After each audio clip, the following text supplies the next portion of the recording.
नमस्कार प्रिय मित्रों, मैं प्रियंका और मुझे आपके अपने YouTube चैनल देव रहस्य भक्ति और ज्ञान में स्वागत करती हूँ।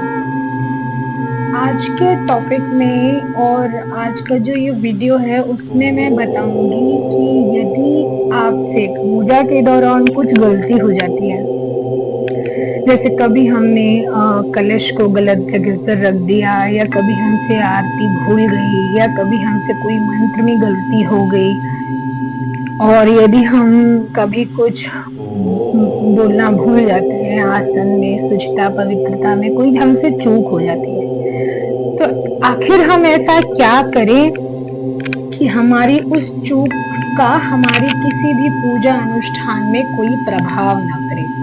क्या आप जानते हैं कि शास्त्रों में ऐसे विधान बताए गए हैं कि यदि आप उनको फॉलो कर लेते हैं, उनको एक बार गो थ्रू कर लेते हैं, तो आपकी लाइफ में यदि पूजा पाठ से जुड़ी कुछ समस्याएं हैं वो हल हो जाती हैं। तो आइए वीडियो को शुरू करते हैं।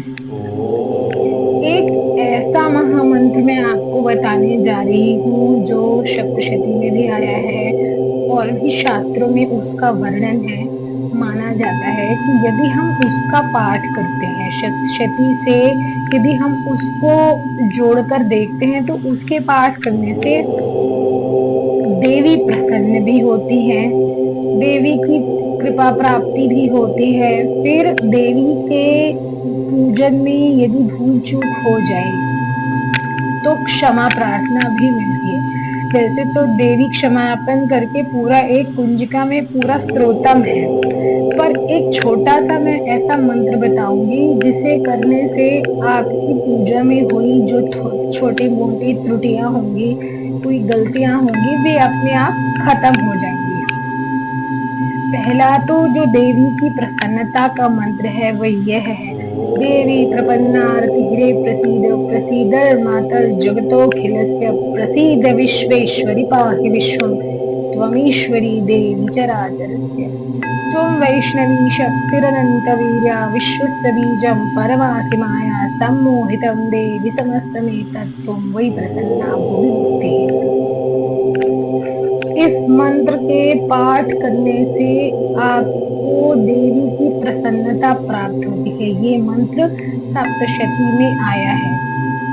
जैसे हम प्रथम अध्याय या उसकी शुरुआत करने जाते हैं, उसके पहले ही पन्ने पर ही लिखा हुआ है, देवी की प्रसन्नता का मंत्र है।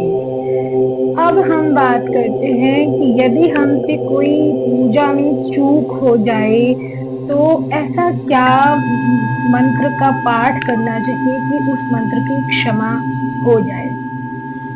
एक मंत्र है जो नारायण और शिव से जुड़ा हुआ है, बाकी मंत्र जो है जो आपको लगातार लगभग सभी देवताओं से जोड़ते हैं। एक मंत्र है, उसे आप नोट कर सकते हैं। मंत्र है: मंत्रहीनम क्रियाहीनम भक्तिहीनम सुरेश्वर यत् पूजितम मया दत्त पर पूजितम ददास्तु मे।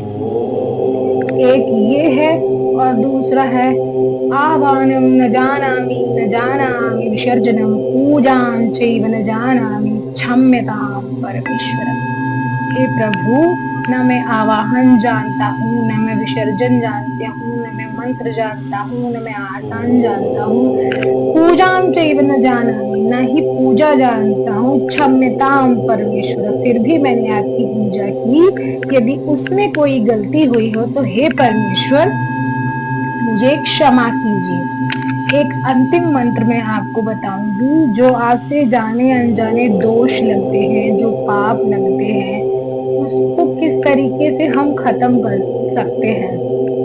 वह मंत्र ये है: पापो हम पाप कर्मा हम पापात्मा पाप संभवाम त्राहि मां पुंडरीकाक्ष सर्व पाप हरो हरि।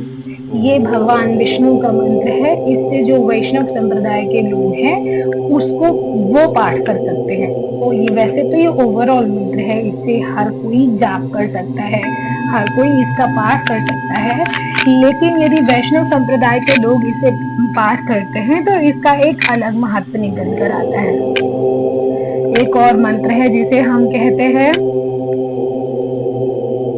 पापो हम पाप कर्मा हम पाप आत्मा पाप संभवाम त्राहि माम पार्वती नाथ सर्व पाप हरो भव। इसका मतलब जो शैव संप्रदाय के लोग हैं, जो शिव के भक्त हैं, जो शिव शंकर महादेव देवादिदेव भोलेनाथ को मानने वाले लोग हैं, वो इस मंत्र से अपने सभी पापों की वो कर सकते हैं, शुद्धि कर सकते हैं। ऐसे करके कुछ शास्त्रों में विशेष मंत्र बताए गए हैं जिन्हें करने से अगर आपकी पूजा में कोई दोष लग जाता है, कोई अपराध लग जाता है, क्योंकि देखिए हम एकदम परफेक्ट तो नहीं है, शास्त्रोक्त विधि से भी यदि हम विधि विधान और अनुष्ठान पूजन करते हैं उसके बाद भी हमसे कोई ना कोई त्रुटि हो ही जाती है, कोई ना कोई चूक हो ही जाती है। इसलिए हर पूजा के बाद भगवान से हाथ जोड़कर एक ही विनय अनुनय निवेदन करना चाहिए कि हे नाथ, आपकी पूजा करने का सामर्थ्य तो स्वयं इंद्रादि देवताओं में भी नहीं है, लेकिन फिर भी हम साधारण लोगों ने आपकी पूजा करने का प्रयास किया है। यदि जाने अनजाने हमसे इस पूजा और अनुष्ठान में कोई भूल चूक हुई हो तो हमें क्षमा करें। ऐसा करके आप भगवान से हिंदी में भी प्रार्थना मन ही मन कर सकते हैं। और ये मंत्र तो मैंने आपको बता ही दिए। फिर आप उनसे एक चीज और कहिए कि हे भगवान, हे जो भी आपके आराध्य देवता है, जो भी इष्ट देव है, उनका नाम स्मरण कीजिए, अपने कुल देवता का नाम स्मरण कीजिए कि आप सभी हमें ऐसा आशीर्वाद दीजिए प्रभु कि यदि जाने अनजाने हमसे देवी देवताओं का अपराध हुआ हो, पुरखों का अपराध हुआ हो, और जो भी हमारे ग्राम देवता, स्थान देवता, जो भी आपके आराध्य देवता, इष्ट देवता, जो कोई भी हो, उनका भी अगर अपराध हुआ हो तो हे भगवान मुझे क्षमा कीजिए। ऐसी क्षमा आपको अपने जो इंटरनल शक्तियां हैं, जो इंटरनल गॉड गॉडेस हैं, उनसे मांगनी है।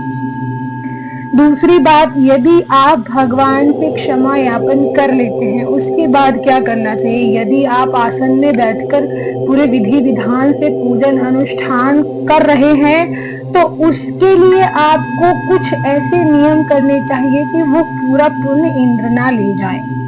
उसके लिए आपको क्या करना है कि अपने आसन से उठने से पहले आसन के नीचे जल छोड़ना है, जो कि बहुत जरूरी है। ये कुछ ऐसी छोटी छोटी गलतियां हैं जो सबसे होती हैं, कई बार मैं खुद भी भूल जाती हूँ करना। तो आपको ऐसा करना है कि आपको कोई चूक करने का मौका ही नहीं, क्योंकि अगर आपने आसन ऐसे ही छोड़ा तो उतने ड्यूरेशन में आपने जितने भी क्रम किए होंगे, पूजन का, अर्चन का, मार्जन का, जाप का, अनुष्ठान का, जितने भी क्रम किए होंगे उसका सारा पुण्य इंद्रदेव ले जाएंगे। तो इंद्र से ही शम शक्राय नमः ऐसे करके आपको आसन में जल छोड़ना है और उन्हें भी थोड़ा सा स्मरण करते हुए आपको अपनी पूजा को कंप्लीट करनी है। आज के इस वीडियो में इतना ही। आपने मुझे धैर्य पूर्वक सुना, आपका कोटि कोटि धन्यवाद। मैं फिर हाजिर हो जाऊंगी कुछ नए, कुछ रोचक, कुछ अद्भुत रहस्य और तथ्यों के साथ। तब तक के लिए आपको मेरा बहुत बहुत धन्यवाद।